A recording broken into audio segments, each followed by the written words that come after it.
नमस्कार, मेरा नाम है राहुल। स्वागत है न्यू क्लासेस 2.0 में। इस वीडियो में हम डिस्कस करेंगे हरियाणा जीके के अभ्यास प्रश्न। और अगर आप हरियाणा में किसी भी एग्जाम के लिए प्रिपेयर कर रहे हैं, इसमें हरियाणा जीके का पोर्शन इंपॉर्टेंट है और आप चाहते हैं कि हरियाणा जीके में आपका स्कोर बहुत अच्छा रहे, तो ये सीरीज़ आपके लिए बहुत ही इंपॉर्टेंट और रेलिवेंट रहने वाली है। तो इस सीरीज़ को फॉलो कीजिए, क्योंकि इसमें हमने बहुत बेसिक से बहुत एडवांस लेवल तक के क्वेश्चंस को डिस्कस किया है और सभी क्वेश्चंस को इन डिटेल हमने डिस्कस किया है। तो ये आपके लिए बहुत ही इंपॉर्टेंट और फायदेमंद रहने वाली है। और प्लेलिस्ट सेक्शन में जाकर हरियाणा जी के नाम से प्लेलिस्ट है, वहां पर जाकर आप इस सीरीज की सारी वीडियोस देख सकते हैं। तो चलिए स्टार्ट करते हैं। मोहम्मद गौरी के विरुद्ध फांसी का विद्रोह का नेतृत्व किसने किया? तेजपाल, हेमराज, वीर जाटवां या फिर इनमें से कोई नहीं? तो इसका सही आंसर है थर्ड, वीर जाटवां। मोहम्मद गौरी के विरुद्ध था फांसी का विद्रोह और इसका नेतृत्व किया था वीर जाटवां ने। हेमराज की अगर हम बात करें तो मेवात का नेतृत्व, यानी कि जो मेवात का जो विद्रोह था उसका नेतृत्व उन्होंने किया था। किसने? हेमराज ने। तो ये भी इंफॉर्मेशन रेलेवेंट है, इसको भी याद रखना है। भारत का प्रथम इक्ता कौन सा था? देखिए, इक्ता क्या है? जब हम पूरे क्षेत्र को टैक्स कलेक्शन के बेस पर छोटे छोटे टुकड़ों में बांट देते हैं तो एक टुकड़े को हम बोलते हैं इक्ता। तो क्वेश्चन ये है कि पहला इक्ता कौन सा था? सिरसा का इक्ता, थानेसर का इक्ता, हांसी का इक्ता या फिर हिसार का इक्ता? तो इसका सही आंसर है थर्ड। तो पहला इक्ता कौन सा था? हांसी का इक्ता। और पहला इक्तेदार की अगर हम बात करें तो वो था कुतुबुद्दीन ऐबक। तो ये भी याद रखना है, पहला इक्तेदार कुतुबुद्दीन ऐबक था। चलते हैं अगले प्रश्न पर। प्रोफेसर दशरथ शर्मा के अनुसार भदानकों की राजधानी कौन सी थी? नौरंगाबाद, नारायणगढ़, भाड़ावास, अग्रोहा? तो इसका सही आंसर है थर्ड। तो बदानकों की राजधानी थी भाड़ावास, ये भी याद रखना है। कुतुबुद्दीन ऐबक के संबंध में कौन सा कथन सही है? इसने गुलाम वंश की स्थापना की थी, इसने अपनी राजधानी लाहौर बनाई थी, इसने 10 वर्ष तक शासन किया था, इसका उत्तराधिकारी इल्तुतमिश था। तो इसमें से कौन सा कथन सही है? तो देखिए, तो पहला तो कथन बिल्कुल सही है, इसने गुलाम वंश की स्थापना की थी। इसने अपनी राजधानी लाहौर बनाई थी, ये भी बिल्कुल ठीक है, यानी कि दो तो ठीक है। इसने 10 वर्ष तक शासन किया, क्या इसने 10 वर्ष तक शासन किया था? तो आंसर है नहीं। इसने शासन किया था 4 वर्ष तक। 4 वर्ष तक शासन किया था। कब से कब तक? 1206 में गद्दी संभाली और 1210 में हो गई थी इसकी मृत्यु। और मृत्यु कैसे हुई थी? चौगान खेलते वक्त। ठीक है, चौगान खेलते वक्त इसकी हो गई थी मृत्यु। तो यानी कि थर्ड क्वेश्चन गलत है, थर्ड कथन गलत है। इसका उत्तराधिकारी इल्तुतमिश था, यह भी देखिए गलत है। तो कुतुबुद्दीन ऐबक का जो उत्तराधिकारी था वो था आराम शाह, और आराम शाह ने 8 महीने तक शासन किया था। फिर इल्तुतमिश ने इसकी कर दी थी हत्या। इसकी हत्या करने के बाद फिर इल्तुतमिश गद्दी पर बैठा था। तो ये भी याद रखना है, इसने केवल 8 महीने तक शासन किया था। यानी कि हमारा जो आंसर है वो है 1 व 2। तो पहले दो ठीक है। कुवत उल इस्लाम मस्जिद का निर्माण किसने करवाया?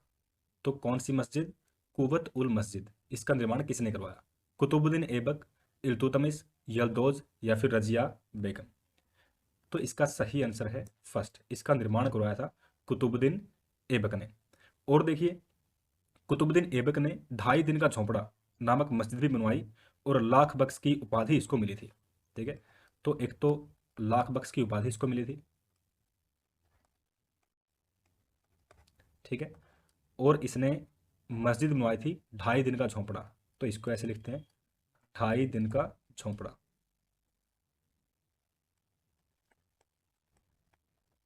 तो ये मस्जिद इसने बनवाई थी। और इसमें देखिए, दिल्ली में एक मस्जिद है हौज के सुल्तानी, हौज के सुल्तानी। तो इसका निर्माण ऐबक ने नहीं करवाया था, इसका निर्माण करवाया था इल्तुतमिश ने। तो ये याद रखना है, हौज के सुल्तानी निर्माण करवाया था इल्तुतमिश ने। कुतुबुद्दीन ऐबक ने इसको उपाधि मिली थी लाख बख्श, और इसने 2.5 दिन का झोंपड़ा मस्जिद का निर्माण करवाया था।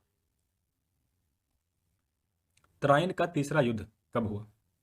तराइन के 3 युद्ध हुए हैं, 1191, 1192 और 1200। 15। तो इसका सही आंसर है थर्ड। त्रायन का तीसरा युद्ध हुआ था 1215 ईस्वी में, और ये युद्ध किस किस के बीच हुआ था? यल्दोज और इल्तुतमिश। यल्दोज वर्सेस इल्तुतमिश। और इसमें जीता कौन था? तो इसमें जीता था इल्तुतमिश, ये था विनर। ठीक है, इल्तुतमिश था, ये था तुर्कमेनिस्तान से, तुर्किस्तान से, ये था तुर्किस्तान से। और ये कौन था? ये था ऐबक का गुलाम। ठीक है, तो ये भी याद रखना है। चलते हैं अगले प्रश्न पर। इल्तुतमिश के संबंध में कौन सा कथन गलत है? तो कौन सा कथन गलत पूछा है?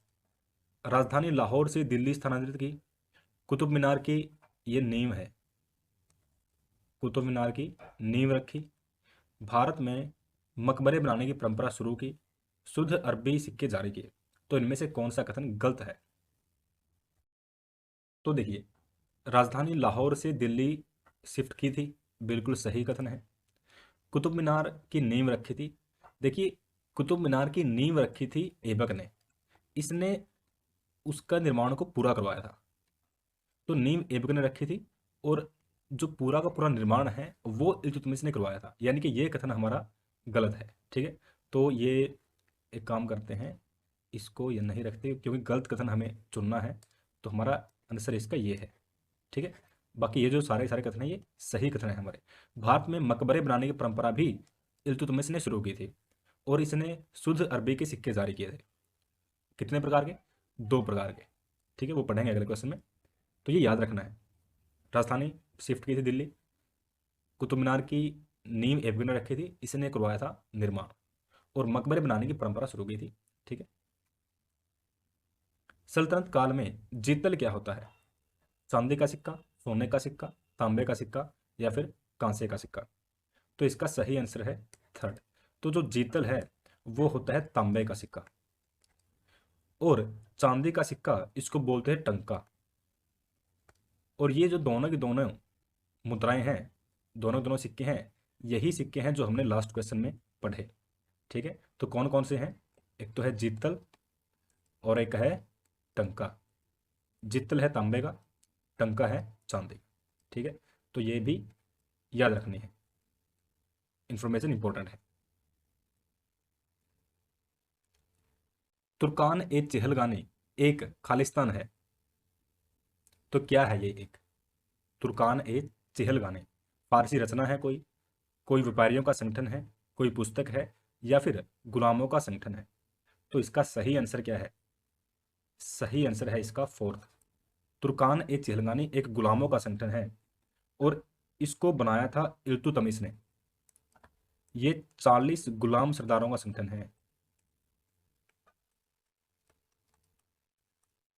ठीक है, और बनाया किसने था? इल्तुतमिश ने। ये याद रखना है। चलते हैं अगले प्रश्न पर। सैनिक और आर्थिक महत्व के कारण कौन सा इक्ता सबसे महत्वपूर्ण था? दिल्ली का इक्ता, झांसी का इक्ता, सिरसा का इक्ता, रेवाड़ी का इक्ता? तो इसका सही आंसर है झांसी का इक्ता, और ये हमने पढ़ा है कि ये ही है पहला इक्ता। ठीक है, पहला भी यही है। भीमा देवी मंदिर का निर्माण किसने करवाया? बलबन, नसीरुद्दीन महमूद, मासूद, या फिर इनमें से कोई नहीं? तो इसका सही आंसर है सेकंड। भीमा देवी मंदिर का निर्माण करवाया था नसीरुद्दीन महमूद ने, और यह कब करवाया था? 1254 ईस्वी में। और भीमा देवी मंदिर कहाँ पर है? ये है पिंजौर पंचकुला में। और देखिए, भीमा देवी मंदिर को बोलते हैं उत्तर भारत का खजुराहो, ये ध्यान रखना है।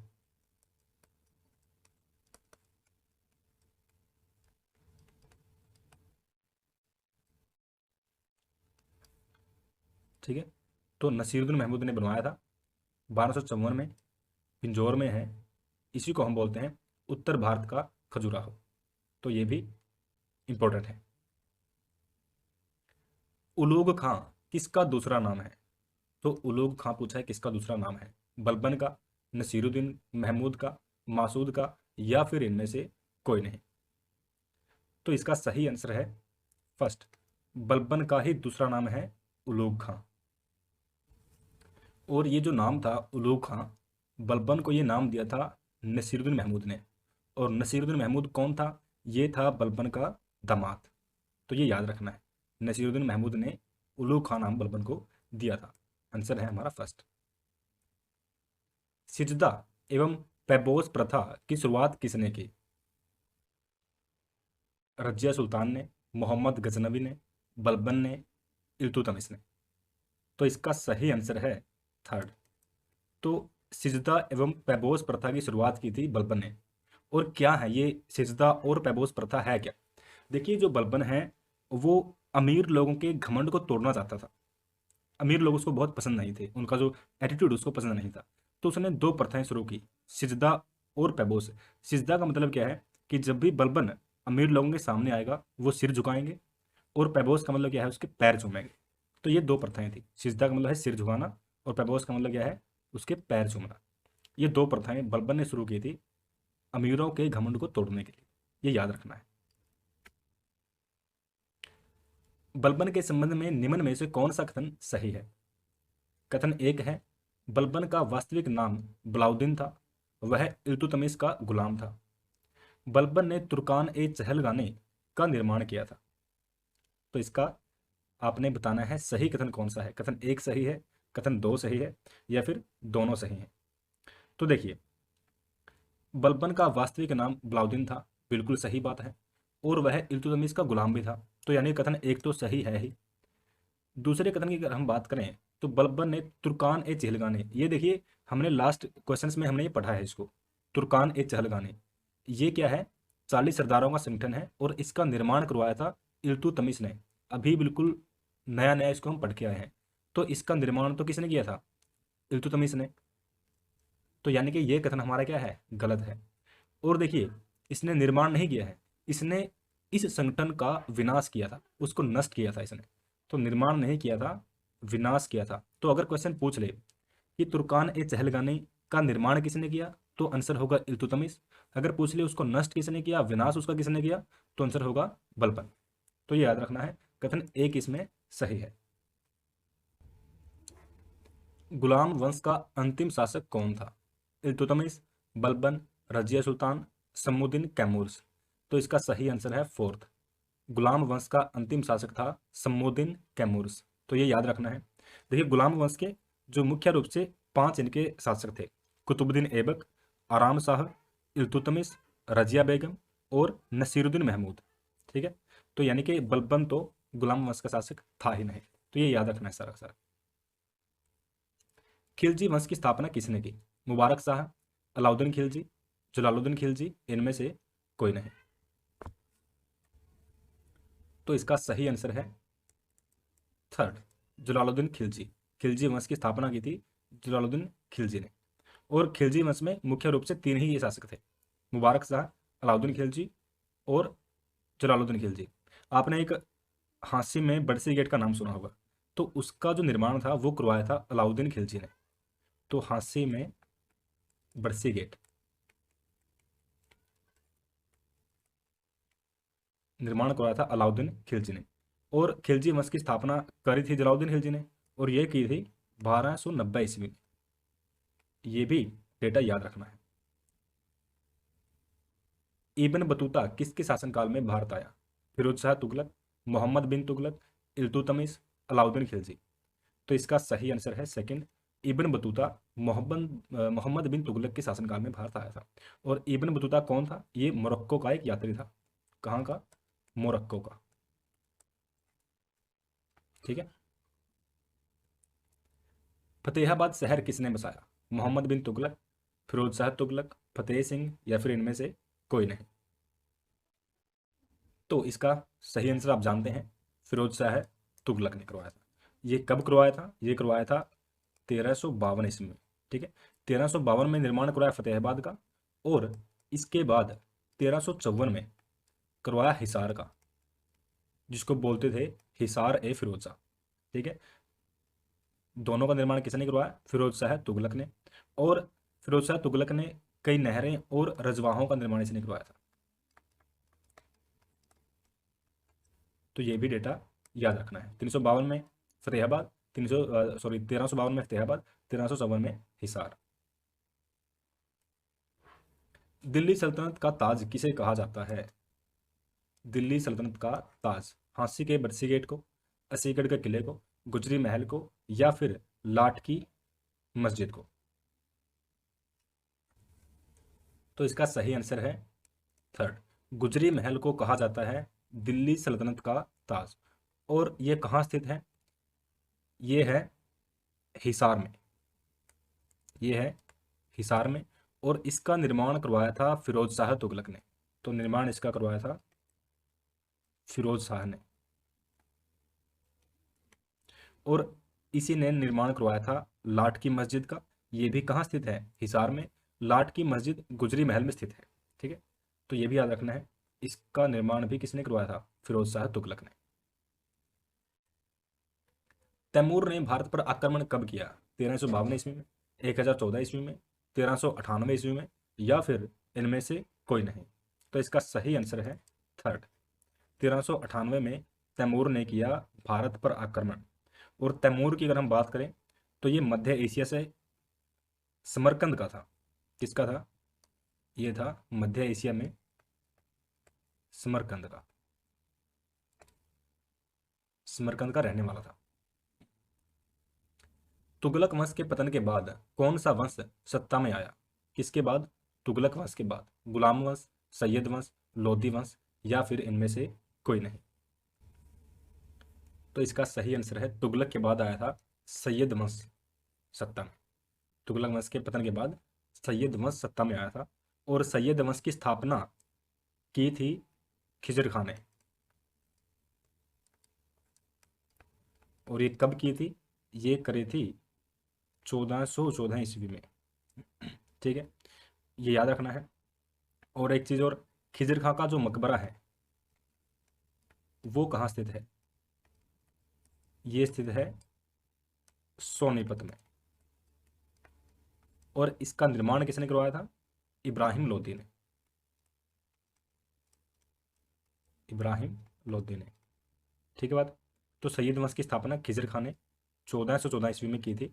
खिजर खां का मकबरा सोनीपत में है और इब्राहिम लोदी ने उस मकबरे का निर्माण करवाया था। बढ़ते हैं अगले प्रश्न पर। इब्न बतूता के अनुसार लाल रंग के चावलों से प्रसिद्ध शहर था, ये उसी समय की है। तो इब्न बतूता के इस अनुसार उस समय पर लाल रंग के चावलों से कौन सा शहर प्रसिद्ध था? करनाल, सिरसा, कुरुक्षेत्र, या फिर नारनौल। तो इसका सही आंसर है कुरुक्षेत्र, सॉरी सिरसा। तो सिरसा प्रसिद्ध था लाल रंग के चावलों के लिए। ये डेटा याद रखना है। बाबर के आक्रमण के समय दिल्ली का सुल्तान कौन था? तो दिल्ली का सुल्तान बाबर के आक्रमण के समय इब्राहिम लोदी, सिकंदर लोदी, खिजर खां, या फिर फिरोज शाह तुगलक। तो जिस समय बाबर ने आक्रमण किया उस समय दिल्ली का सुल्तान था इब्राहिम लोदी। ठीक है, और बाबर ने देखिए मुगल वंश की स्थापना की थी। और बाबर का अगर हम पूरा नाम की बात करें तो वो था जहीरुद्दीन मोहम्मद बाबर। तो यहाँ पर लिख देते हैं बाबर के बारे में थोड़ा सा।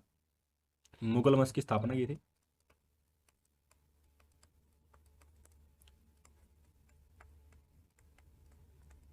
और पूरा नाम था इसका जहीरुद्दीन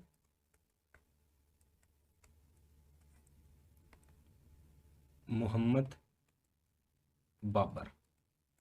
ठीक है, काबुली बाग मस्जिद का निर्माण किसने करवाया? अकबर ने, बाबर ने, हुमायूं ने, इब्राहिम लोदी ने। सोचिए, विचारिए, खुद एक बार आंसर करने की कोशिश कीजिए। जब तक आप खुद अपनी इन्वॉल्वमेंट इसमें शो नहीं करेंगे तब तक चीज़ें आपके दिमाग में नहीं टिकेंगी। तो जो भी क्वेश्चन आप पढ़ते हैं एक बार रुक कर उसको याद करने की कोशिश कीजिए ताकि आपको बार बार चीज़ें याद करने की जरूरत ना पड़े। तो काबुली बाग मस्जिद का निर्माण किसने करवाया था? तो इसका सही आंसर है बाबर। तो काबुली बाग का निर्माण करवाया था बाबर ने। और देखिए, काबुली बाग मस्जिद को सबसे पुराने मुगल कालीन इमारत इसको माना जाता है। किसको? काबुली बाग मस्जिद को सबसे पुराने मुगल कालीन इमारत है। और एक डेविस रॉस नाम के व्यक्ति हुए, उन्होंने इसकी तुलना ताज से की है। मतलब इन्होंने कहा है कि जो काबुली बाग मस्जिद है वो ताज के बाद दूसरी सबसे सुंदर कृति है। ठीक है, तो ये भी याद रखना है, डेविस रॉस नाम के व्यक्ति ने कहा था। पानीपत की पहली लड़ाई किस किस के बीच हुई? अकबर व शेरशाह सूरी, इब्राहिम लोदी व बाबर, बाबर व सिकंदर लोदी, इनमें से कोई नहीं। तो किस किस के बीच हुई थी? तो इसका सही आंसर है सेकंड, इब्राहिम लोदी और बाबर के बीच में हुई थी पानीपत की पहली लड़ाई। और ये कब हुई थी? 1526 में। अगर हम बिल्कुल एग्जैक्ट डेट की बात करें तो 15 अप्रैल 1526। तो ये डेट याद रखनी चाहिए। और इसी के बाद हुआ था लोधी वंश का अंत। ये भी ध्यान रखना है। और बाबर को मिली थी कलंदर की उपाधि इसी लड़ाई के बाद। तो बाबर को मिली थी कलंदर की उपाधि, ये भी ध्यान रखना है। हिसार में बाबर के विरुद्ध विद्रोह का नेतृत्व किसने किया? मोहन सिंह मंडार, हामिद खां सारंग खानी, हसन खां मेवाती, या फिर इनमें से कोई नहीं। तो किसकी बात है? हिसार की। तो इसका सही आंसर है सेकंड। हिसार में बाबर के विरुद्ध विद्रोह का नेतृत्व किया था हामिद खां सारंग खानी ने। मोहन सिंह मंडार ने किया था कैथल में। कैथल में जो बाबर के विरुद्ध विद्रोह हुआ उसका नेतृत्व मोहन सिंह मंडार ने किया था, और ये किया था 1530 में। और देखिए हसन खां मेवाती, ये तो क्वेश्चन आपने बहुत बार पढ़ा होगा। मेवात में जो विद्रोह हुआ तो वहां उस विद्रोह का नेतृत्व इन्होंने किया था, और ये विद्रोह हुआ था 1527 में। तो ये दोनों चीजें याद रखनी है। प्रशासनिक सुविधा के लिए बाबर ने हरियाणा को कितनी सरकारों में बांटा? 3, 4, 5 या फिर 6? तो इसका सही आंसर है 4। तो बाबर ने हरियाणा को बांटा था 4 सरकारों में। और 4 कौन कौन सी हैं? पहला है दिल्ली सरकार, दूसरा है मेवात, तीसरा है हिसार, और चौथा है सरहिंद। तो ये चारों के 4 सरकार थे जिसमें हरियाणा को बाबर ने बांटा था। तो answer is second. Sher Shah Suri का जन्म कहाँ पर हुआ? फतेहाबाद, नारनौल, सिरसा, पानीपत? तो ये तो जानते ही होंगे, इसका सही आंसर है नारनौल। और नारनौल कहाँ है? ये है महेंद्रगढ़ में। ठीक है। और शेर शाह सूरी के बचपन का नाम क्या था? बचपन का नाम था फरीद। और क्या कर सकते हैं इसमें हम? और शेर शाह सूरी ने देखिए हुमायूं को हराया था, तो हुमायूं को हराकर ये गद्दी पर बैठा था। और हुमायूं को इसने 2 बार हराया था।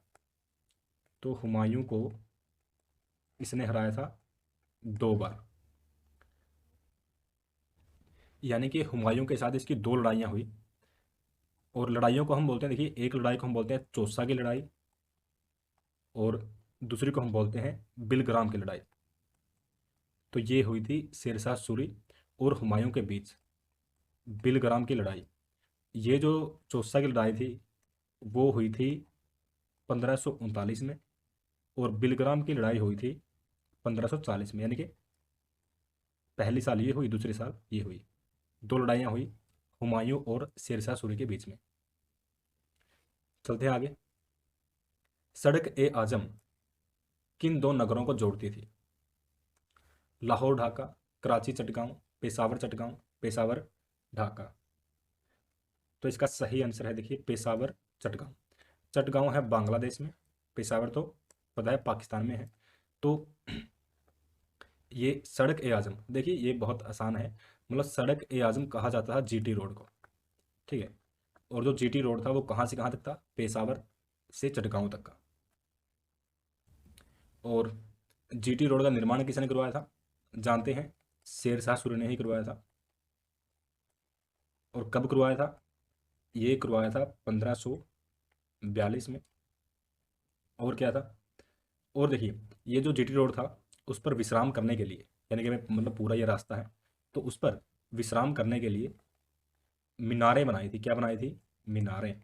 तो पूरे रास्ते पर मीनारें थी, जिसमें से 88 मीनारें, ठीक है, मतलब उन मीनारों को बोलते थे कोस मीनार। तो कोस मीनारें बनवाई थी, जिसमें से 88 कोस मीनार थी हरियाणा में। तो ये याद रखना है। जीटी रोड को सड़क ए आजम भी इसको बोलते हैं। क्वेश्चन किसी भी तरीके से पूछा जा सकता है। शेरशाह सूरी ने निर्माण करवाया था, 1542 में निर्माण करवाया था। पेशावर से चटगांव तक की सड़क है। शेरशाह सूरी के शासनकाल में सरकार का शासन प्रबंधन किसके हाथ में होता था? मुखिया सिकदार, मुखिया मुंसिफ, दोनों, या इनमें से कोई नहीं। तो पूरी सरकार का शासन और प्रबंधन कौन करते थे? दोनों, मुखिया सिकदार और मुखिया मुंसिफ। तो ये दोनों मिलकर पूरी जो शासन प्रबंधन व्यवस्था है उसको देखते थे। जो सिकदार है वो सैनिक होता था, और मुंसिफ था वो होता था न्यायाधीश। तो ये याद रखना है, सिकदार सैनिक होता था, मुंसिफ न्यायाधीश। शेरशाह के शासन में मुंसिफ कौन होता था? ये तो क्वेश्चन आ ही गया। कौन था? न्यायाधीश। तो इसका सही आंसर क्या है? सेकंड। लास्ट का हमने आंसर मार्क किया, नहीं किया, कर लिया। तो ठीक है, सैनिक कौन होता था? सैनिक था सिकदार। जैसे सिकदार, सैसे सैनिक, न्यायाधीश मुंसिफ। पानीपत की दूसरी लड़ाई किस किस के बीच हुई? इब्राहिम लोदी व बाबर, अकबर व हेमचंद्र, विक्रमादित्य, इब्राहिम लोदी व हेमू, या फिर इनमें से कोई नहीं। तो बताइए, पानीपत की कौन सी लड़ाई? दूसरी लड़ाई। तो देखिए, सही आंसर है इसका सेकंड। अकबर और हेमचंद्र विक्रमादित्य के बीच में ये लड़ाई हुई, पानीपत की दूसरी लड़ाई। हेमचंद्र को ही बोलते थे हेमू, तो ये भी इसका नाम है। और देखिए, हमने लास्ट में मतलब क्वेश्चन डिस्कस किया था कि पानीपत की पहली लड़ाई किस किस के बीच हुई थी, तो वो हुई थी इब्राहिम लोदी और बाबर के बीच में। तो पहली इनके बीच में हुई थी, दूसरी इनके बीच में। और पहली कब हुई थी? 1526 में। और दूसरी हुई 1556 में, यानी कि लगभग 30 साल के बाद। ठीक है, पानीपत की दूसरी लड़ाई 1556 में। अगर एग्जैक्ट डेट भी लिखनी है तो ये भी लिख लेते हैं। तो ये थी 5 नवंबर। ठीक है, 5 नवंबर 1556 में। तो इसका राइट आंसर है सेकंड। मुगल काल में परगने के प्रमुख अधिकारी को क्या कहा जाता था? तो परगने के प्रमुख अधिकारी को क्या बोलते थे? कोतवाल, सिकदार, आमिल, या फिर फौजदार। तो इसका सही आंसर है सेकंड। तो परगने के जो प्रमुख अधिकारी है उसको हम बोलते थे सिकदार। और कोतवाल था, ये था नगर का प्रधान। ठीक है, नगर के प्रधान को हम कोतवाल बोलते थे मुगल काल में। और आमिल देखिए कौन था? गांव में जो किसान रहते थे उनके लिए जो लगान होता था उसका निर्धारण, कि लगान अब की बार कितना रहेगा, तो उस लगान का निर्धारण करता था आमिल। यानी कि ये आमिल पोस्ट है, ठीक है, ये पद है। तो उस पद पर बैठे व्यक्ति को कहते थे आमिल। और फौजदार, ये था जिले का प्रधान फौजी। तो ये था प्रधान फौजी। तो ये याद रखने हैं चारों की चारों चीजें। मुगल प्रांतों में शांति स्थापित करना, शांति की स्थापना किसका कार्य था? दीवान का, सूबेदार का, बख्शी का, या फिर अमलगुजार का। तो इसका सही आंसर है दूसरा। सूबेदार शांति स्थापित करता था। सैसे सूबेदार, सैसे शांति। ठीक है। और दीवान कौन था? ये जो पूरा प्रांत था उसमें से जो टैक्स कलेक्ट करते थे, ठीक है, तो प्रांतीय राज्यसभा का ये प्रधान था, यानी कि टैक्स कलेक्शन की देखरेख ये करता था। तो राज्यसभा का प्रधान था ये, राज्यसभा का प्रधान पूरे प्रांत का, यानी कि हम इसको लिख देंगे प्रांतीय। और बख्शी, ये होता था प्रांत का सैन्य प्रधान, प्रांत का सैन्य प्रधान। और अमल गुजार, देखिए, जो दीवान है वो तो है प्रांत का राज्यसभा का प्रधान, और जो अमल गुजार है वो जिले का, यानी कि टैक्स कलेक्शन जिले में देखता था, जिले का प्रमुख राज्यसभा अधिकारी था ये। तो ये चारों चारों चीजें याद रखनी है। मुगल साम्राज्य में प्रशासन की सबसे बड़ी इकाई कौन सी थी? प्रशासन की सबसे बड़ी इकाई, सूबा, सरकार, परगना या फिर जिला? अब देखिए, इसको थोड़ा सा समझने की कोशिश कीजिए। यहां पर क्या है, जिला। कई जिले मिलकर बनाते थे एक परगना, फिर कई परगने मिलकर बनाते थे एक सरकार, और कई सरकारों से मिलकर फिर बनता था एक सूबा। यानी कि हम इसको थोड़ा सा इस प्रकार से दिखा सकते हैं कि ये है, मान लीजिए कि जिला, तो ये कई जिले हैं, ठीक है। तो कई जिले मिलकर बनाएंगे एक परगना, तो ये है जिला, ये है परगना, और कई परगने, ऐसे ऐसे कई परगने मिलकर बनाएंगे एक सरकार, फिर एक सरकार, मतलब ऐसे ऐसे कई सरकारें मिलकर बनाएंगी एक सूबा, ठीक है। तो ये सरकार है। और थोड़ा सा अगर हम इसको अच्छे तरीके से लिखें तो हम इसको लिख सकते हैं थोड़ा सा ऐसे, यानी कि सूबा सबसे बड़ी इकाई है, सरकार उसके बाद, फिर है परगना, और फिर है जिला, ठीक है। उसके बाद आता है ग्राम, ठीक है। तो सबसे बड़ी इकाई कौन सी है? सूबा, यानी कि सही आंसर क्या है हम, एक है, ठीक है। मावदा या देह मुगल साम्राज्य में किसे कहा जाता था? ग्राम को, बस्तियों को, शहरों को, ग्राम के मुखिया को? तो इसका सही आंसर करने की एक बार कोशिश कीजिए। तो मावदा या देह ये कहा जाता था ग्राम को, यानी कि गांव को कहा जाता था मावदा या देह। तो आंसर तो है हमारा ये, यानी कि जो हमारी पिछली स्लाइड है इसमें हम यहाँ पर और ऐड कर सकते हैं क्या, मावदा। तो ये इससे भी छोटी इकाई है, ठीक है। और देखिए, बस्तियों को बोलते थे नागला। तो सभी के नाम हैं, बस्तियों को कहा जाता था नागला। इसको हम याद रखने के लिए बोल सकते हैं कि जैसे नांगलोई एक बस्ती है, नांगलोई एक क्या है, बस्ती है। तो वैसे हम इसको याद रख सकते हैं नागला यानी कि बस्ती। बढ़ते हैं अगले प्रश्न पर। और इसमें हम एक चीज़ और ऐड कर सकते हैं, जो गांव का मुखिया था उसको बोलते थे मुकद्दम, मुकद्दम या मुकद्दम, ठीक है। तो ये मैं है, तो ये याद रखना है सारा का सारा। अन्ना सिक्के का प्रचलन किसने शुरू किया? तो आने के जो सिक्के हैं किसने स्टार्ट किया? शाहजहां, अकबर, औरंगजेब, हुमायूं? तो इसका सही आंसर हमारा है शाहजहां। तो शाहजहां ने आने के सिक्के शुरू किए थे। और देखिए, शाहजहां ने एक चीज और करी थी, एक चकला नाम से एक प्रशासनिक इकाई है, तो उसकी भी शुरुआत की थी शाहजहां ने। ये क्वेश्चन आ गया, चकला नामक एक प्रशासनिक इकाई की स्थापना किसने की? ये की थी किसने? शाहजहां ने। और चकला ये क्या था, मतलब सरकार से बड़ा था, सूबे से बड़ा था, तो ये मतलब कहाँ, कितना बड़ा था ये? तो वो देखिए, हमने जो पढ़ा सूबा, फिर सरकार, और फिर उसके बाद हमने पढ़ा परगना, ये प्रशासनिक इकाइयां थी। तो ये जो चकला था हमारा, वो आता था सरकार और परगना के बीच में। तो यहाँ पर हमारा आता है ये चकला। तो नई प्रशासनिक किसने इकाई बनाई? चकला। तो ये याद रखना है किसने बनाई? शाहजहां ने। हरियाणा क्षेत्र में प्लेग कब फैला? 1614 ईस्वी में, 58 में, 1556 में, या फिर 26 में? तो इसका सही आंसर बताइए क्या है। नहीं तो फिर हम तो बता ही रहे हैं, इसका सही आंसर है ये 1614 ईस्वी में हरियाणा में फैला प्लेग। और इस समय पर दिल्ली पर शासन किसका था? तो दिल्ली पर शासन किसका था? जहांगीर का। तो जहांगीर के समय में हरियाणा में फैला प्लेग 1614 ईस्वी में। डेट याद रखनी। शेख चिल्ली का मकबरा किसने बनवाया? बहुत आसान प्रश्न है। शाहजहां ने, दारा शिकोह ने, जहांगीर ने, या फिर इनमें से कोई नहीं? तो इसका सही आंसर है दारा शिकोह। तो शेख चिल्ली का मकबरा बनवाया था दारा शिकोह ने। और ये दारा शिकोह कौन था? ये था शाहजहां का पुत्र, ठीक है। और शेख चिल्ली के मकबरे को कहा जाता है हरियाणा का ताजमहल भी, हरियाणा का ताजमहल इसको कहा जाता है, ये याद रखना है।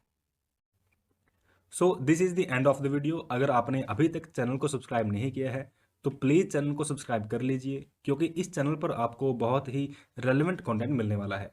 आज के लिए इतना ही, मिलते हैं अगली वीडियो में। टिल देन हंसते रहिए, मुस्कुराते रहिए और सीखते रहिए। जय हिंद।